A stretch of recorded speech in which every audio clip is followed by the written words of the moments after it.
Oi pessoal, aqui é a Milena Nora, psicóloga, espero que estejam bem, comigo tudo bem. E hoje vamos falar sobre autoestima, é um tema que me sugeriram lá no Insta, entre outros temas que eu vou trazendo aqui no canal. E para falar sobre isso, eu reuni aí alguns conceitos da psicologia, de Adler, Maslow, Jung, um pouquinho da cognitivo comportamental também, para embasar aí esse trabalho. Apesar dessas teorias serem diferentes, eu acredito que elas se complementam, né?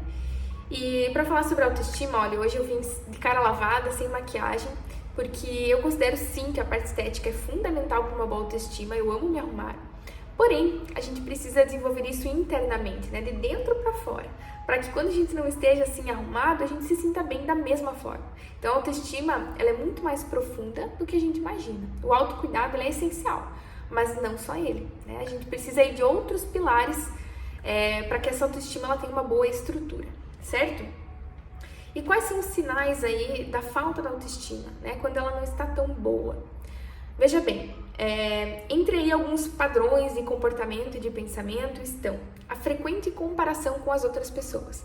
Sabe quando você está mexendo nas redes sociais e eles ficam se comparando com os outros ou com a vida das outras pessoas? Além disso, uma sensação de incapacidade, então é muito comum eu ouvir coisas do tipo, eu me sinto inútil, Eu sinto que eu não sou capaz, que eu nunca vou dar conta das coisas. Muitos pensamentos negativos, Eu não sou bom o suficiente, eu não sou uma pessoa atraente, nada dá certo na minha vida. E aliado a isso um pouquinho de competição também, E de ameaça, então um exemplo muito comum é no relacionamento amoroso, aquela sensação de que a qualquer momento a pessoa que você tá pode te trocar por outra, Eu já ouvi muito relato assim, e isso mostra realmente uma insegurança, Além disso, uma sensação de solidão, de desamparo e por aí vai. Então, cada pessoa vai ter aí os seus sinais que a autoestima não tá legal. É claro que na nossa vida a gente passa por fases, Então, às vezes a gente vai estar se sentindo um pouquinho mais inseguro, isso é natural. As mulheres, por exemplo, que tem a questão hormonal e isso influencia muito. Mas, e aí, quais são os pilares para a construção da autoestima, Primeiro, principal de todos, o autoconhecimento, a gente precisa se olhar, assim, ter esse olhar franco para nós mesmos. Porque enquanto a gente ficar buscando no externo uma resposta, enquanto a gente ficar tentando achar uma solução milagrosa ao nosso redor, a gente não vai estar olhando para a raiz desses problemas que estão dentro de nós, E a construção da autoestima, ela vai se dando desde que nós somos crianças. A gente vai construindo desde a infância, desde o nosso meio familiar ali, tanto com a visão que nós vamos criando sobre nós mesmos, quanto que as pessoas vão falando de nós. E aí isso vai se moldando na escola, com os nossos relacionamentos, as experiências que nós vamos tendo, nos primeiros empregos e tudo mais. Essa autoestima, ela tem muito a ver com a autoimagem, essa autopercepção que nós temos. E como que a gente vai moldando isso? Primeiro pelo senso de competência, reconhecer as nossas qualidades, os nossos potenciais. Você se conhece de verdade? Você saberia me dizer realmente quais são as suas potencialidades, todas as que você já desenvolveu, que você foi desenvolvendo aí ao longo do tempo, ou que talvez você esteja desenvolvendo agora com as últimas atividades que você tem realizado? E quando eu falo sobre competências, eu estou falando não só de qualidades em si, mas tudo aquilo que você já construiu, Todas as coisas boas que você já fez, e que às vezes nem você se dá conta, mas que talvez outras pessoas tenham observado, E ter esse conhecimento faz com que você se sinta melhor justamente por esse valor que você vai dando a si mesmo, tá? Além disso, como nem tudo é só sobre aceitação, reconhecer também as suas dificuldades, reconhecer os seus aspectos mais sombrios da personalidade, aquilo que você tem vergonha de assumir, que talvez outras pessoas já tenham falado de ti, mas é importante ter esse olhar franco realmente, sabe? De você olhar assim quais são as suas dificuldades e como você pode superar isso. Tá no teu controle? Você consegue controlar isso? Sim? Então qual ação é necessária para mudar isso? Por exemplo, se você tem uma certa função no trabalho, mas para você se sentir mais realizado ou para você ter bons resultados, você precisa mudar alguma coisa, aprimorar alguma habilidade, então talvez encarar esse fato vai fazer com que tua autoestima melhore. Quando nós nos sentimos capazes de superar algumas dificuldades, Isso tem muito a ver com a resiliência. Além disso, muitos a partir do significado e propósito. Isso muito de Maslow, né? Maslow falava muito sobre isso. Jung também, claro, né? Sobre a questão da realização pessoal.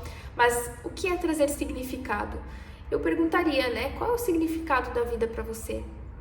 O que te motiva? O que faz você levantar da cama todos os dias? Você já parou para pensar nisso? Talvez não, talvez hoje você não tenha uma resposta pronta, mas ela pode ser uma construção. Você pode obter algumas respostas, mas para isso você precisa olhar para você, né? É um significado muito pessoal, cada um vai ter o seu. E essa expressão emocional também. Eu percebo muitas pessoas num modo automático. É claro que isso é muito natural do ser humano, né? Por vezes entrar nesse modo automático, mas no sentido de você parar e analisar assim, o que eu preciso para trazer mais emoção para minha vida, né? Ou será que eu preciso me conectar mais com o meu lado emocional? E para isso existem várias atividades aí, várias estratégias criativas para você dar vazão aos seus sentimentos e ao seu emocional, né? Relações saudáveis. Esses pensadores, eles também falavam muito sobre essa necessidade que nós temos do pertencimento. Então, para isso, a gente precisa construir relações saudáveis. Talvez você possa ser uma pessoa que tem dificuldade de relacionamento, tem dificuldade de construir aí algumas relações, seja mais introvertido também, não goste muito de socializar.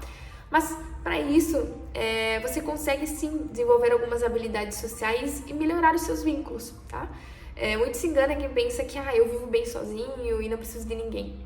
É mais do que comprovado que nós precisamos de outros seres humanos para sobreviver. E além de sobreviver, né, para buscar essa realização pessoal. Claro, dentro da sua personalidade, dentro dos seus limites, né, que você mesmo tem.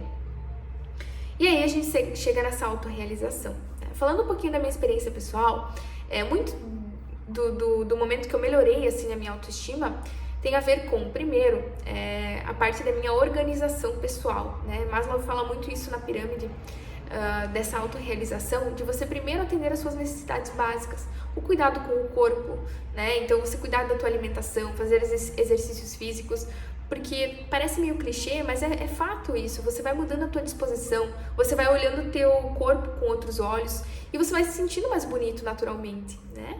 E aliado a isso, ter mais qualidade de sono, você priorizar a sua saúde, vai aumentando também esse senso de valor, o quanto eu me valorizo, né? Enquanto você ficar valorizando somente as outras pessoas e esquecer de você, você não vai ter uma boa autoestima. Isso é uma consequência natural das tuas próprias atitudes, né? Das tuas escolhas diárias. Além disso, algo que melhorou muito com a minha autoestima foi quando eu passei a entender qual era o meu caminho, digamos assim, qual que era a minha posição no meu profissional. E aí eu consegui, de certa forma, encontrar as minhas potencialidades com mais facilidade. Então, por exemplo, a minha comunicação, eu gosto muito de me comunicar. Quando eu passei a escutar isso, a entender a necessidade que o meu corpo tem de expressar tudo isso, através da comunicação, a minha autoestima melhorou também. Mas isso só veio através do autoconhecimento. Porque as outras pessoas, elas sempre vão apontar o dedo e vão dizer o que elas acham que seria melhor para você. Enquanto você ficar escutando essas pessoas e não se olhar, porque às vezes, claro que alguns conselhos podem ter fundamento, mas enquanto você não se analisar, você vai estar perdido. E vai acabar tirando conclusões que não necessariamente dizem respeito sobre você. E também um outro pilar que eu colocaria aqui, que para minha vida fez muito sentido para a construção dessa autoestima, é entender as relações que você tem. Enquanto você alimentar relações tóxicas, né, ou relações que as pessoas são muito negativas e você acabar alimentando isso, é óbvio que a tua percepção sobre você mesmo também vai acabar sendo negativa. A gente é contaminado pelo meio que a gente está inserido. Então, claro, existem relações que a gente não corta, mas nós podemos também ser uma fonte boa ali, né? Nós podemos ser aquela pessoa que consegue passar coisas boas para as outras pessoas, né? Ter aquela energia legal, com bons pensamentos, boas vibrações e por aí vai. E é claro, gente, a parte estética conta muito. Mas se você tá bem com você mesmo, você entende que a parte estética acaba sendo uma consequência? Então, nos dias, por exemplo, que eu não tô me sentindo arrumada, assim, eu posso até não me sentir muito legal. Mas por dentro eu ainda continuo bem. Porque eu consegui ter esses outros pilares aí. Então, faltando um aspecto ali, não vai abalar minha autoestima. Isso é apenas um detalhe, digamos assim, né? Vem só para agregar, só para somar. Espero que isso tenha te ajudado aí no desenvolvimento da tua autoestima, e eu ressalto que a autoestima tem muito a ver com o amor próprio, né? Se nós não temos esse amor por nós mesmos, fica muito difícil essa construção da autoestima. Então, primeiro a gente precisa analisar isso de uma forma aprofundada. O autoconhecimento é sempre a chave. Espero que tenha ajudado e até o próximo vídeo.